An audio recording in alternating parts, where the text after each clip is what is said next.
in seconds, I want to introduce a very, very chashuv guest that we have with us tonight. Dr. Yanti Mikli learned in Mevaseret, don't tell me, 25, 24 years ago. 23. 23 years ago. 23 and 22. Don't age me too much. A lot of years ago. A lot of years ago. What I remember many things back in those days, but I think, am I getting this right? A son of bet guy was the very, very end of his son of bet. I think, if I remember correctly, it was an engagement party in the seat. So the certain son of bet guy got engaged at the very end of the son of bet. Am I getting that right? This is true? To an MMY girl. Also true?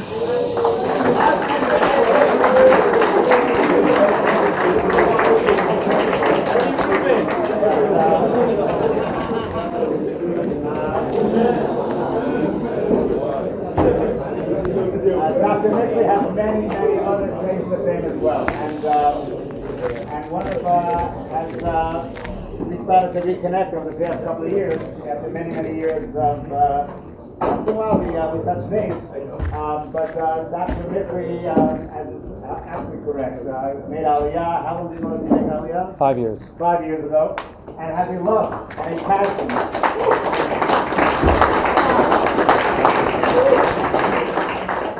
And a love and a passion of Eretz Yisrael, and wants to bring some of that, wants to share some of that love and passion with our Talmidim, not just tonight, but B'ez Hashem on an ongoing basis. And we're going to just share a little bit of what he has planned for us in the future. And I wanted to give him this opportunity to share with the entire yeshiva. Please do. Your entire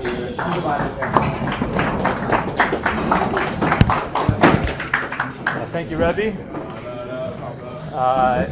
It's a little wild here. The room was a little smaller, but basically the same.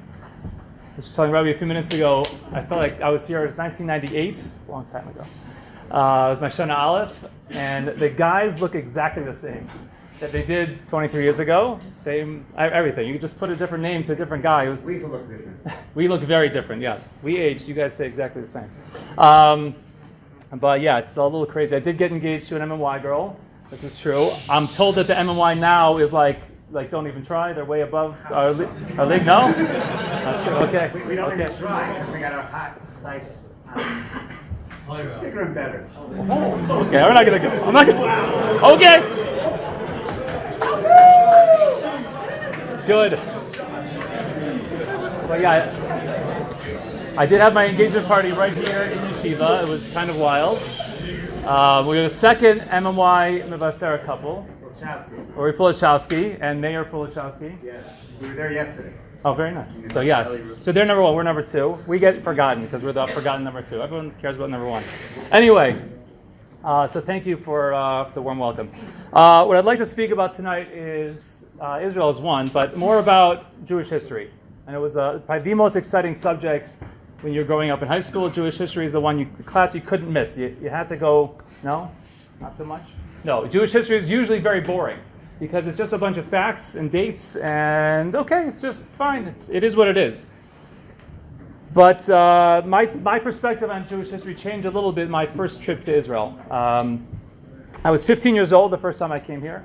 My brother was learning in the illustrious Beis Yisrael Yeshiva. Does that still exist? Is it still here? We're Yeshivat Mevaseret Zion. They are Beis Yisrael, very, very distinct. We still learn the same Torah, but a little distinction on how we pronounce it. And we got off the plane. It was Chol Moed Sukkos, and we go straight to the Kotel. Great. Kotel's a picture I've seen many, many times. I remember I grew up in Cleveland, Ohio, the Hebrew Academy of Cleveland. And behind the main stage in that auditorium was a huge, this wall-sized picture of the Kotel. So I'm familiar with this thing, but I got there and it felt very, very different than seeing a picture. Although I was familiar with what I was looking at, it felt very, very new, very different, a kind of different feeling to it, but familiar at the same time. It was an odd experience, and I continued that experience throughout that trip with my parents. We did a 10-day trip, and they packed in. We're going to see everything. And we hired a tour guide, and it was fantastic. But I was 15, and if you recall, a long time ago when you were 15, I was not the most inspired kid. So I was not so interested in this trip, and it was hot, and I was jet lagged, and I just wanted to put on my headphones and relax and chill to Green Day. Has everyone heard of Green Day? Yeah. That was like, so they just came out with like their second record. It was like very exciting for me. But the problem was the headphones back then weren't like full noise canceling. First of all, we had to like schlep around a CD player. You don't know what that is. Seen CDs? My little kids do not know what a CD is. They were, when I first pulled one out, they're like, "What? It's got colors. What is that thing?" You don't have to worry about it. Anyway, so I'm trying to listen to Green Day very loudly, and the tour guide keeps taking us to one place, and this is the Romans were here, and the Greeks were over here, and the Byzantines were over here. All right, and then this Navi was here, and we're in Hebron, and Avos and Emos were here, and David and Melech ran away from Shaul here, and all right, I've heard of some of these things. It started to sound a little bit more real, a little bit interesting, so I could turn down the volume a little bit on Green Day. And it started to feel like the characters I had from Tanakh were not just characters that I learned about in a storybook, which they felt like to me. They started to feel a little bit more real, like this really was a place. Like, I had characters when I was really little of Mickey Mouse and Daffy Duck, and I went to Disney World, and I didn't have that same experience. They still felt very much not real. I got here, and things really started to feel real. And as much as I was, went to Yeshiva's place, I believed, I wasn't Kaifer, Chas v'Shalom, I believed the Avos existed, but did I feel that the Avos existed? Not really. Like, it felt so distant from me, it may as well have been a comic book superhero. So going through that experience and starting to feel like if that's really true, we're really walking the same ground that they walked, maybe there's more to it than just a historical story that happened in the past. Maybe there's something about today that will affect me as well. And I'm 15, so I didn't think about that much. Then I got to Mavaseret and spent a summer at NCSY Kol. That was also very important for me. Yeah, NCSY Kol, shout out. So it was also an important summer, a lot of touring, a lot of learning. Was very intense, and I enjoyed every minute of it. I started to think like, wow, it's like a real place, and actual people live here. This was back when it was in Efrat. It was a long time ago. And there were actual people that lived in Efrat. It was weird because they had their lives there. And it's like, it was a totally normal city with normal people, having normal jobs, yet they're living in the same lands that these biblical heroes lived on. It just seemed somewhat odd. And then when I'm learning now Shana Aleph, and we get to these parshios here, and Rebbeinu Shalom says to Avram Avinu, "L'zaracha atin et haaretz hazos." Well, what is he talking about? L'zaracha atin et haaretz hazos. Who is the zaracha if not me sitting in this base medrash here, looking around at all my friends, and not just all my friends, all their friends, and not just all their friends, their parents, their grandparents, and eventually will be their children and my children. And this is the Rebbeinu spoke to this man who actually lived in this land and gave this over, and not just, again, to me and everyone I knew, but to the guy that looked at me funny walking in khakis and a polo down Mea Shearim, him too.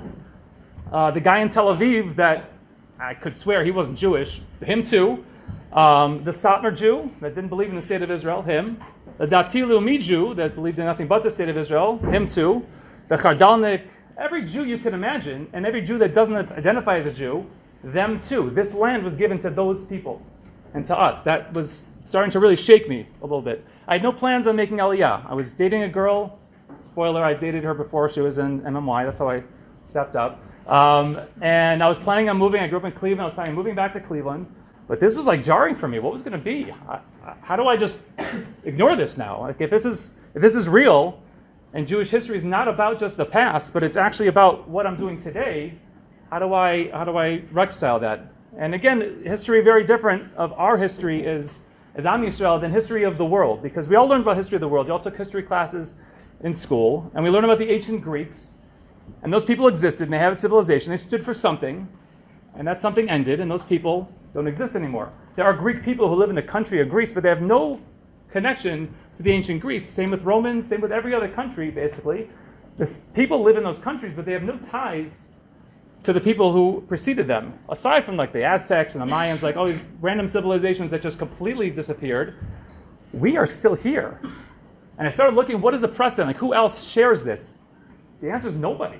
No one else has such a thing that we trace ourselves back, father to son, all the way back to these people that lived in this land. And that was very jarring to me. So it was more about learning about our past, it was more learning about my present, and it was all thinking about my future. What's this all going to mean for me? And as I start to learn Tanakh a little bit more in depth, and I start to think, there's a lot of Nevi'im, and okay, they have a lot to say about what happened back then, but the Gemara Megillah tells us that there were many Nevi'im that existed. The Gemara says, Harbei Nevi'im amdu lahem liYisrael, kalfayim keyotz Mitzrayim.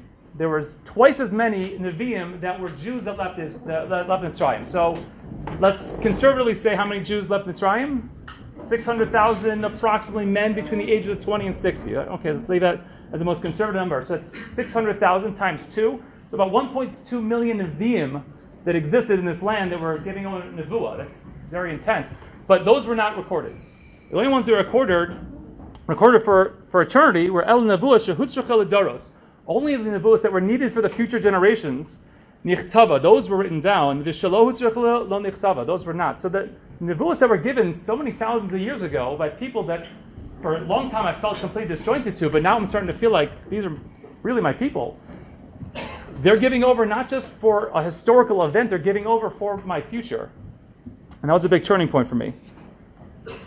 And if this is true, and we believe that this destiny of Am Yisrael is happening, this is the stage that it's happening on. We're standing on it right here in Eretz Yisrael. And this is, not a small thing that we're standing here in this land. There's, Jews, you'd think back from 100 to 150 years ago, this was beyond a pipe dream. This was completely unrealistic. You believed in this like we kind of believed in Superman. Like, sure, it'll happen one day. Like, it kind of exists, but like, come on, let's be real here.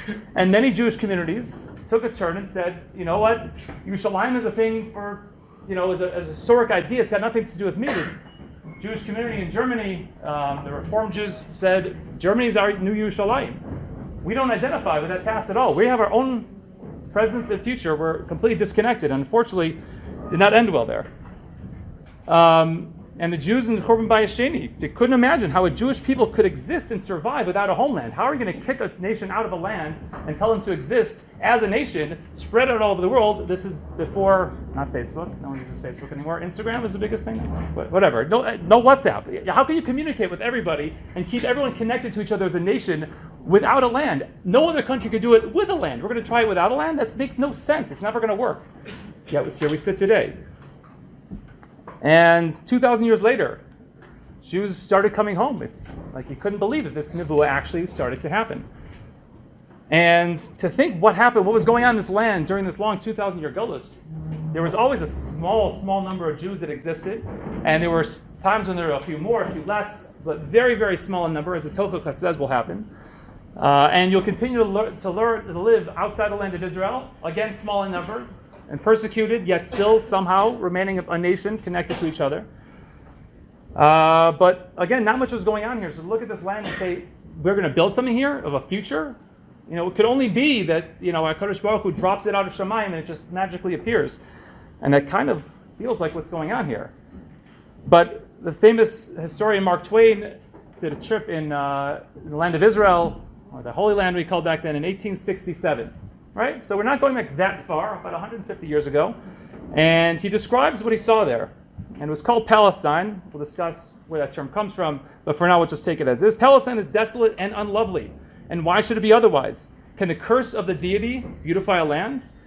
He was not a particularly religious man, and he said the curse of the deity he was referring to is that Rabbanu Shalom said it's the Eretz Zaval Chalav Dvash, so it's supposed to be this beautiful land, but look around. Just because you say it's special and you say it's holy, it's not going to make it something. Just calling it a name doesn't do anything.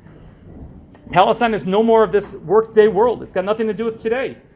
It's sacred to poetry and to tradition. It is a dreamland. Meaning the land of Israel that the prophets talked about is a complete dream. It's a pipe dream. It'll never happen. And I can't believe that it ever happened. He continues, says it's a desolate country whose soil is rich enough, but given over wholly to weeds. A silent, mournful expanse, as again the Tochacha says it will be. A desolation is here that not even the imagination can grace with a pomp of life and action. He couldn't imagine that what was talked about in Tanakh ever really happened here because it's so desolate. We never saw a human being the entire route. There was hardly a tree or a shrub anywhere. Even the olives and the cactus, those fast friends of worthless soil, meaning they could grow in anything, had almost deserted the country. There was not even olive trees and cactuses. He says he hardly saw a person here, and in fact that was true. The census, this was at the end of the Ottoman Empire, before the British had taken over at the end of World War I. They estimated in the Holy Land had roughly 350,000 people in the entire area, with only 4% of that number being Jewish. Yet the Navi tells us, while standing in the ashes of Korban Bayis Rishon, Koma Hashem Tzvakos, Od Yeshu Zekinim Zekinos, Rechovos Yerushalayim, V'ish Mishanto, B'yado Merov Yamim. Once again, I'm telling you, there will be an old man and an old lady will sit on these streets, and it seems so unbelievable to the Jews who are being exiled, such a thing can happen. And he emphasizes the point, they'll be so old, they'll even need a cane to walk. That's how old we're talking about here, which was probably like 40 back then. There will once again be children that will play in these streets. And this is the most unbelievable nevuah to the Jews who are being exiled. Yet today you walk down the streets of Yerushalayim, can you have a quiet moment on those streets without hearing the hustle and bustle of life going on? Rav Adam Yitzchak Cohen Cook famously said, when the Jewish people and the population of the Yishuv, which is the pre-state Jewish community, reaches 600,000, great things will happen here. And in 1948, the population of Israel, when they took their first census, was 600,000 people. And a state came, but the state was going to fail. You're surrounded by Arabs on all sides. They all want to kill you. The world doesn't care about you. The world looked the other way in the Holocaust. You're never going to survive. And that was the feeling of most of the Jews at the time. Yet out of necessity, we had to go somewhere. So America opened its doors, Canada opened its doors, and finally Israel opened its doors. And Jews started to come. And in 1950, when the Middle East was on fire with how did these little ragtag armies just beat our strongest military and survived the war of independence. And they started to expel the Jews en masse, take all of their property and out with you, if you survived. And when there was a small window of opportunity for the Yemenite Jewish community, had been there since Bayis Rishon to leave, the state of Israel sent jumbo jets over to escort them out in what's called Operation Magic Carpet, or Mivtza Al Kantei Nisharim. And life in these communities was so primitive that they had no electricity, they had no running water, they'd never seen a car, let alone an airplane. So Golda Meir, who was the head of the labor department at the time, comes and greets them at the airport and speaks to the leader of the Yemenite community and says to him, this is an airplane. You ever seen anything like this before? And they said they were cold in the airplane. They had to get as many people in as they possibly could. So they took out all the seats and just crammed as many people as could physically fit in there. And they got cold. So what does a person who lives in a little village do when he gets cold? He rubs some sticks together and makes a little fire. They started a fire on the airplane. So you got to put that out. It's not going to end well. You can't do that here. But that's how primitive they were. And they landed, and she says, so what do you think of this airplane? Well, he says, we have a tradition that goes back to when we first were exiled that said, well, we returned Al Kantei Nisharim. This is our eagle, isn't it? And she chuckled. But it wasn't a joke. He was serious. This was a fulfillment of Nevuah that they saw as matter of fact. These Yemenite Jews looked with such faith that when an eagle showed up, they got on it. And Mark Twain goes on to say nothing grew here. And again, he was right. The Gemara is searching for when will the end of this Gullus happen. And they're only a couple hundred years into the Gullus. And the Gemara says, what signs can we look for to show that the Gullus is ending? There's no greater sign that the Gula is happening than this. The Atem, he calls a pasuk in Yechezkel, the Atem Harei Yisrael, and you, the hills of Israel, Anabchem titnu, upirchem tisu, your branches should give forth, and give forth their fruit, La'ami Yisrael, to my nation Israel, ki kirvu lavo, because they're going to start coming back soon. And Rashi there says, Kshetiten Eretz Yisrael Pirya, I learned this during my Shana, I still remember this Rashi. The Ein Yafa, where the Eretz Yisrael gives back the fruits in abundance, Azi Karva Kates, and there's no greater sign of the redemption. And what started happening when Jews started to trickle back into Israel in the 20s, is the first thing they thought to do is let's start to grow stuff here. We have a rich history of agriculture in this land, even though nothing really grows here, let's try. And it was filled with swamps, and malaria was terrible, and it was difficult to even survive, let alone grow things. But they said, we're on Kshei Oref, we're not going to just give up because there's some swamps, let's drain the swamps, and they did. And they started to grow things slowly. And all of a sudden, within a few years, they're exporting oranges from Jaffa. Oranges, you've all probably had a Jaffa orange, probably not just here, you've had it back in the States or wherever you're from. And these were gracing the tables of royalty in the late 20s and early 30s. How could it be that exports from the Holy Land are happening and these fruits are growing if they haven't grown for 2,000 years? How can such a thing be? And the agricultural boom is absolutely astounding. Have you been to the shuk? I only mean like at night. Obviously not. During the day, right? Like on a Friday when you're buying stuff for Shabbos. All right, like there's the overabundance of fruits and vegetables is crazy. And we're used to seeing stuff in a supermarket. You grow up in the United States, so we have a huge country of 350 plus million people with massive amounts of land to grow things on. So fine, so we have some fruits and vegetables there. But in the state of Israel, homegrown fruits and vegetables in overabundance.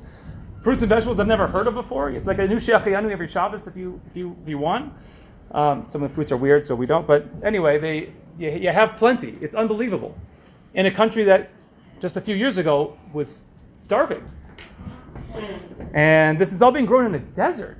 Like nothing grows here. How is this possible? Yet, if you go to some of the hot houses in the south, close to Gaza, have you taken the boys on a trip? So you'll see they're growing stuff in sand. Like it's crazy. How does that happen? It's hydroponics. They're able to put the nutrients into the sand and grow things. And interesting halakha questions if you could grow those during Shemitah. My son is in Shaladim High School, and he's one of his high school. It's different. Like they don't even let him into the dorms. He tried to go visit a friend in the American dorms, and they're like, "Hey, Israeli, get out of here." And he's like, "No, I grew up in the 5 towns." No, you didn't. And I was so proud when they said that, but they wouldn't let him into the dorms. Anyway, so he's taking a course on farming, and I kind of laughed. He's like, "No, seriously," and they're learning like. First of all, I said, great, you're taking a class on farming during Shemitah. You're going to do a lot.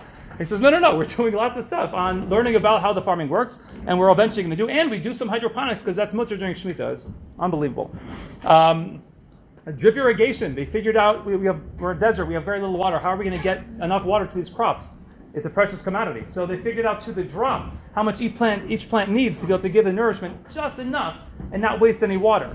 And that technology has been exported all over the world. So you have countries in Africa where they have no ability to have water who are now growing crops with Israeli technology. You have desalination plants that are able to take ocean water and economically remove the salt and use that water for irrigation as well. Even a few years ago, there was an ad campaign of how the country's drying up and the Kinneret's going to disappear and evaporate and there's going to be nothing left and you have to conserve water. You ever seen those ads recently? Because they kind of figured it out. And every problem the state of Israel has kind of like seems like the biggest problem and it'll never have a resolution. And then they just kind of figure it out.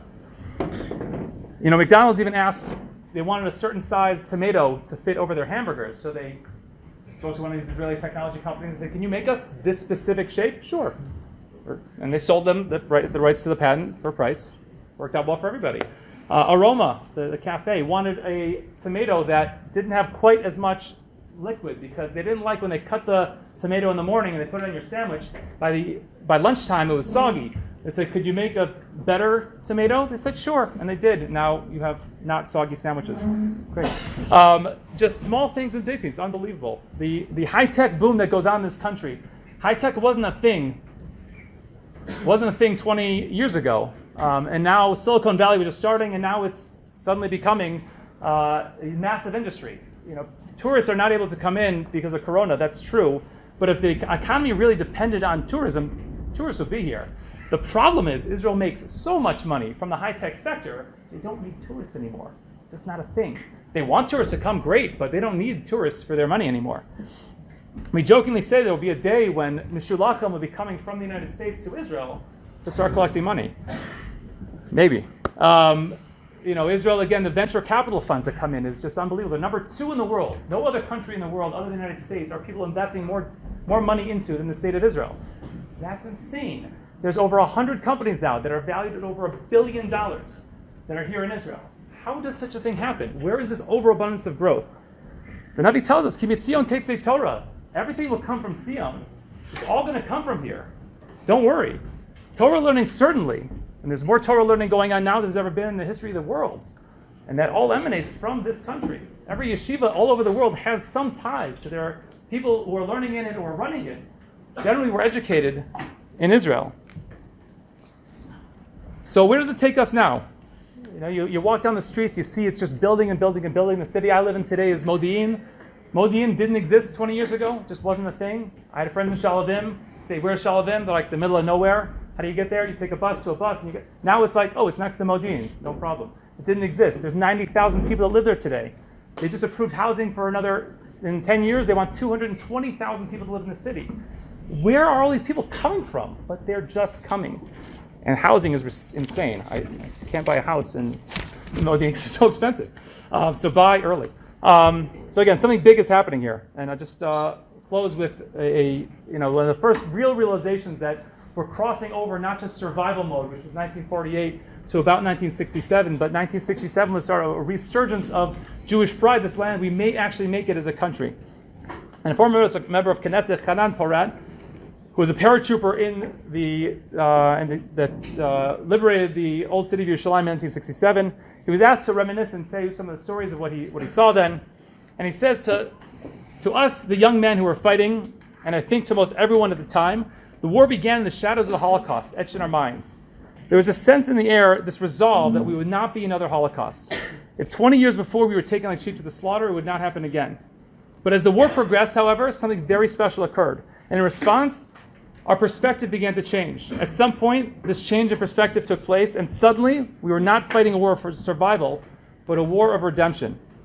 It was a feeling which I cannot really describe in words, a sense of being part of history in the making. No, even more than that, a sense that we were in the middle of writing a new chapter of Tanakh. As we reached the Kotel, a paratrooper next to me, a young soldier who grew up in an ultra-secular kibbutz, he too leaned against the Kotel and was sobbing. With a voice choked with tears, he turns to me and says, Hanan, what should I say? I said, say a prayer, daven, say something. He says, I don't know how to pray. He says, say the Shema. He says, I don't know how. So he says, fighting back tears, I said to him together, Shema Yisrael, Hashem Elokeinu, Hashem Echad. We don't need a war to realize that we're indeed writing another chapter of Tanakh. Just need to walk down the streets with open eyes and open heart and see it ourselves. As the Ribbono Shalom took Avram Avinu out, and he said, look into the stars and see, Ko yeh zaracha, these will be your children. If we are those children, we're indeed those stars, the present and the future are incredibly bright.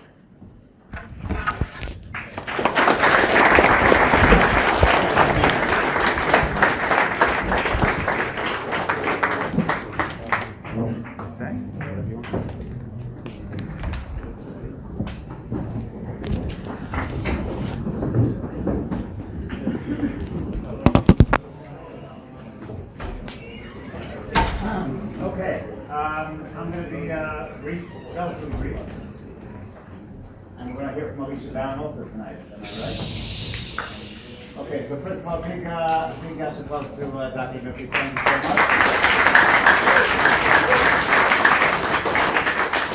I want to see how we use to echo. The more I, when I got here, I was my connection to the first time I got off the plane. Was the first time I was in Eretz Yisrael, and I remember vividly to this day, many years later, almost 38 years later, taking the bus from Ben Gurion to my yeshiva, looking out the windows, and just pinching myself that these hills that I'm passing, these valleys that I'm passing, Avram Avinu was giving me Yitzchak Avinu. Yaakov Avinu, Moshe Rabbeinu davened 551 kilos to get into this land, and he was not answered favorably, and I'm here. And to me, that was incredible. I will also just share that from personal experience, the Israel that I was in 38 years ago, the Shana Aleph Boy, is so radically different than the Israel of today. You'll visit the Yiddish Shabbos, many of you will be by your Rabbi, and you look at their homes. And I remember when I visited my Rebbe's house, with his 6, 7, 8 kids in 2 bedrooms, maybe 3. If he was had some money from his parents sent across. 3 bedrooms, 6, 7, 8, 9 kids. You visit your Rebbe's homes, and your Rebbe not making huge amounts of money, but they're living decently. They're living reasonably well, and that's because the whole country used to be a third world country for real, and today we're not a third world country. My son is in the high tech industry, and people are not. He also starts every single day. Now you can.